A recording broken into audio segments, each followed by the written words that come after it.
এই ইসলাম ধর্ম পৃথিবীর মানব জাতির সব সমস্যার সমাধান দেয়। এই চূড়ান্ত ও সর্বশেষ কিতাব আল্লাহ তাআলার ওহী, এখানে মানুষের সব সমস্যার সমাধান পাওয়া যাবে। এক নাম্বার, যে এই পৃথিবীর সব মানুষ মেনে নেব যে আমাদের স্রষ্টা তিনি কেবলমাত্র একজন। যদি আমরা মানি যে পৃথিবীর সব মানুষের স্রষ্টা, হোক সে থাকে আমেরিকায়, কানাডায়, ইউকে, ইন্ডিয়ায়, সৌদি আরবে, আমাদের সবার স্রষ্টা এক আল্লাহ সুবহানাহু ওয়া তাআলা। এটাই হলো শান্তির প্রথম কথা। কোরআন বলছে সূরা মাইদা অধ্যায় নম্বর 5 আয়াত 32 যে যদি কেউ কোনো মানুষকে হত্যা করে, যদি সেটা নরহত্যা বা ধ্বংসাত্মক কাজের অপরাধে না হয়, তাহলে সে যেন পুরো মানব জাতিকে হত্যা করলো। আর যদি কেউ কোনো মানুষের জীবন বাঁচায়, তাহলে সে যেন পুরো মানব জাতিকে বাঁচালো।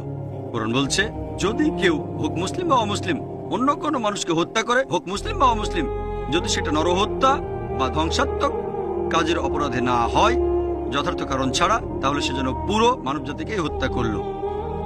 আর যদি কেউ কোনো মানুষের জীবন বাঁচায়, হোক মুসলিম বা অমুসলিম, তাহলে সে যেন পুরো মানব জাতিকে রক্ষা করলো। আল্লাহ কোরআনে বলেছেন যে তোমরা দান করো। প্রত্যেক ধনী লোক যাদের সম্পত্তি নিসাব লেভেলের চেয়ে বেশি, 85 গ্রাম স্বর্ণের চেয়ে বেশি, তারা প্রত্যেকে হিজরি সনে উদ্বৃত্ত সম্পত্তির 2.5% দান করবে। এটাকে বলা হয় জাকাত। যদি সব ধনী লোক জাকাত দেয়, পৃথিবীতে দারিদ্রতা বলে কিছু থাকবে না, কোনো মানুষই না খেয়ে মারা যাবে না। কোরআন বলছে চুরি করো না, কোরআন বলছে প্রতিবেশীকে ভালোবাসো, তাদের খাবার দাও। নবীজি সাল্লাল্লাহু আলাইহি সাল্লাম বলছেন সে সত্যিকারের মুসলিম না যে ভরা পেটে থাকে কিন্তু তার প্রতিবেশী ক্ষুধার্ত থাকে। একজন প্রশ্ন করলো, আমার প্রতিবেশী কে? নবীজি বললেন, আশেপাশের 40টা ঘর তোমার প্রতিবেশী। পবিত্র কোরআনের সূরা বাকারা অধ্যায় 2 আয়াত 188 বলছে অন্যের সম্পত্তি অন্যায়ভাবে গ্রাস করার জন্য বিচারকের সামনে তোমার ধন সম্পত্তি পেশ করো না, কারণ ঘুষ দেওয়া এবং ঘুষ নেওয়া নিষিদ্ধ করা। পবিত্র কোরআনে বলেছেন সূরা নিসা অধ্যায় নম্বর 4 আয়াত নম্বর 86, আল্লাহ বলেছেন وإذا حييتم بتحية فحيوا بأحسن منها أو ردوها إن الله كان بكل شيء عليما। যার মানে তোমাদেরকে যখন কেউ অভিবাদন জানাবে, উত্তর দাও আর সৌজন্যের সাথে অথবা অনুরূপ ভাবে। নিশ্চয়ই আল্লাহ সকল বিষয়ে হিসাব গ্রহণকারী। যেমন ধরেন কেউ আপনাকে বলল আসসালামু আলাইকুম, আপনার উপর শান্তি বর্ষিত হোক, আপনি আরো সৌজন্যের সাথে উত্তর দেবেন ওয়ালাইকুম আসসালাম রহমতুল্লাহ। যদি কেউ বলে আসসালামু আলাইকুম রহমতুল্লাহ, আপনি আরো সৌজন্যের সাথে উত্তর দেবেন ওয়ালাইকুম আসসালাম রহমতুল্লাহ বারাকাতুহু। যদি কেউ বলে আসসালামু আলাইকুম রহমতুল্লাহ বারাকাতুহু, তার চেয়ে বেশি না পারলে অন্তত সমান সৌজন্য দেখেন ওয়ালাইকুম আসসালাম রহমতুল্লাহ বারাকাতুহু। আল্লাহর দয়া, শান্তি এবং রহমত আপনার উপরে বর্ষিত হোক। আবার ধরেন কেউ আপনাকে বলল আসসালামু আলাইকুম, আপনি উত্তর দিলেন ওয়ালাইকুম আসসালাম।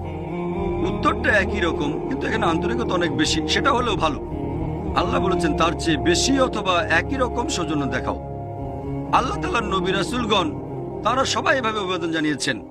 যীশু খ্রিস্ট এই কথা বলেছেন, এটা আছে গসপেল অফ লুক অধ্যায় নম্বর 24 অনুচ্ছেদ 36। যখন যীশু তার শিষ্যদের কাছে গেলেন, তাদের উদ্দেশ্যে বলেছিলেন সালাম আলাইকুম। হিব্রুতে সালাম আলাইকুম, আরবি করলে আসসালামু আলাইকুম, বাংলায় বললে তোমাদের উপর শান্তি বর্ষিত হোক। এটাই আমাদের কনফারেন্সের মূল বিষয়, সালাম, শান্তি। এটাই হচ্ছে সেরা অভিবাদন। তবে দুর্ভাগ্যজনকভাবে বর্তমানে আমাদের সমাজে অন্যান্য অভিবাদন প্রচলিত আছে। সবচেয়ে কমন অভিবাদন সেটা গুড মর্নিং বা গুড ইভিনিং। চিন্তা করেন, যদি কোনো দুঃখজনক ঘটনা ঘটে, ধরেন কারো বাবা মারা গেল, তাকে বললেন গুড মর্নিং। এই মর্নিংটা গুড হয় কিভাবে? লোকটার বাবা মারা গেছে, তাকে বলছেন গুড মর্নিং। আর স্কুলে এটা খুবই কমন ব্যাপার। যখন টিচার ক্লাসে ঢোকেন, সব স্টুডেন্ট বলে গুড মর্নিং স্যার। টিচারও উত্তরে বলেন গুড মর্নিং টু ইউ। হয়তো টিচার সকালে তার স্ত্রীর সাথে খুব ঝগড়া করেছেন, হয়তো মনে মনে বলছেন এমন সকাল যেন আর জীবনে কখনো না আসে, তারপরে গুড মর্নিং বলতে বাধ্য হচ্ছে। সবচেয়ে সুন্দর বা সার্বজনীন অভিবাদন আসসালামু আলাইকুম, আপনার উপর শান্তি বর্ষিত হোক। সে হোক তার বাবা আজ মারা গেছে, অথবা সে কারোর সাথে ঝগড়া করেছে, হোক সেদিন খুব ঝড় বৃষ্টি হয়েছে, বা সেদিন তার মনটা ভালো অথবা খারাপ, সবচেয়ে সেরা অভিবাদন হচ্ছে আসসালামু আলাইকুম, শান্তি বর্ষিত হোক। আল্লাহ পবিত্র কোরআনে বলেছেন সূরা ফুরকান অধ্যায় নম্বর 25 আয়াত নম্বর 63 যে আল্লাহ তাআলার বান্দা তারাই যারা নম্রভাবে চলাফেরা করে, আর যখন অজ্ঞ ব্যক্তিরা সম্বোধন করে তারা বলে কালু সালামা, শান্তি বর্ষিত হোক।